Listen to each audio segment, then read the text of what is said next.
আসসালামু আলাইকুম রহমতুল্লাহি ওবরাকাতু। কেমন আছেন সব? আশা করি সবাই ভালো আছেন, সুস্থ আছেন, নিরাপদে আছেন। তো আপনারা ভালো থাকুন, সুস্থ থাকুন, নিরাপদে থাকুন, এই কামনা করে আজকের নতুন ভিডিওটি আমি আরম্ভ করতেছি। তো আজকে যে বিষয় নিয়ে আলোচনা করব সেটা হচ্ছে কুফরি কালাম মরণবান। কুফরি কালাম মরণবান, তো এই কুফরি কালাম মরণবান কীভাবে কাজ করে সে বিষয় নিয়ে আলোচনা করব। তো যদি আপনার কোনো শত্রু থাকে, প্রাণঘাতী শত্রু, অর্থাৎ বিভিন্নভাবে ক্ষতিগ্রস্ত করতেছে, তার সাথে পেরে উঠতেছেন না, শারীরিক অর্থনৈতিক কোনোভাবেই পেরে উঠতেছেন না, দেওয়ালে পিঠ ঠেকে গেছে, শত্রু বেঁচে থাকলে আপনার বেঁচে থাকা কঠিন হয়ে যাচ্ছে, ঠিক এমন অবস্থায় আপনি মরণ বাণটি যদি ওই শত্রুর উপর প্রয়োগ করেন, এই শত্রুটি অল্প সময়ের মধ্যে সে মারা যাবে।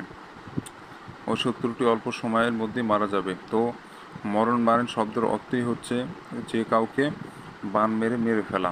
এটা সম্পূর্ণরূপে কুফরি কাজ, বাংলা একটি নকশা। তো আপনারা অনেকে বাংলা নকশা দেখলেই নাক ছিটকান। তো বন্ধুরা, বাংলা নকশাই এটা আপনার আরবি হরফকে রূপান্তরিত করে বাংলাতে করা হয়েছে। তো আরবি নকশা যেমন কাজ করে বা উর্দু নকশা যেমন কাজ করে, ঠিক একই রূপভাবে বাংলা নকশাও ওই রকমভাবেই কাজ করে। যদি কাজ না হতো তাহলে বাংলা নকশা কখনই আবিষ্কার হতো না, আর কখনই কেউ প্রয়োগ করতো না। আপনারা যারা নকশা জানেন, চিনেন, বুঝেন, নকশা দেখে বুঝতে পারছেন এই নকশার ক্ষমতা কতটুকু। আপনারা কাজ করেন না ভাই, কাজ করেন তাহলেই বুঝতে পারবেন নকশার ক্ষমতা কতটুকু। না দেখে তো অযথা সন্দেহ পোষণ করে লাভ নেই। আপনি কাজ করেন, তারপরে আপনি মন্তব্য করেন।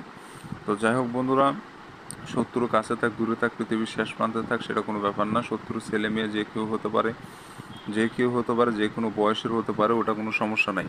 শত্রু যদি পৃথিবীর শেষ প্রান্তেও থাকে, অন্য দেশেও থাকে, সেক্ষেত্রেও আপনি এই কাজটি প্রয়োগ করতে পারবেন কোনো প্রকার দ্বিধাদ্বন্দ্ব ছাড়া।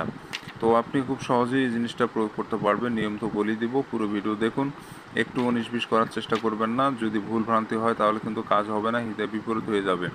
আপনার নিজের সমস্যা হতে পারে, আপনার নিজের ক্ষতি হতে পারে। অতএব পুরো ভিডিও দেখবেন, জানবেন, শুনবেন, বুঝবেন, তারপরে কাজ করবেন।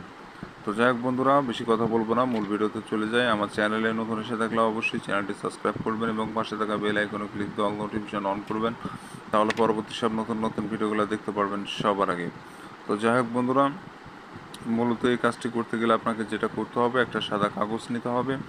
ওই সাদা কাগজের উপরে লাল অথবা জাফরান কালি দিয়ে, লাল কালি অথবা জাফরান কালি দিয়ে সম্পূর্ণ নকশাটা লিখতে হবে। আপনি বাজারে গেলেই সাদা কাগজ কিনতে পাবেন, চকচক সাদা কাগজ যেটা, ওইটা কিনে আনবেন। আর একটা লাল কলমের কালি কিনে আনবেন, 5 থেকে 10 টাকা নিবে, যে কোনো দোকানই পাওয়া যায় লাল কালির কলম। তো কিনে আনবেন, এনে আপনি একটা স্কেল নেবেন, স্কেল নিয়ে দাগ টেনে কুশি টেনে সুন্দর করে আপনি নকশাটা প্রস্তুত করে নেবেন। আর একটা জিনিস মনে রাখবেন, নকশাটা অবশ্যই রাতে অঙ্কন করবেন, গভীর রাতে।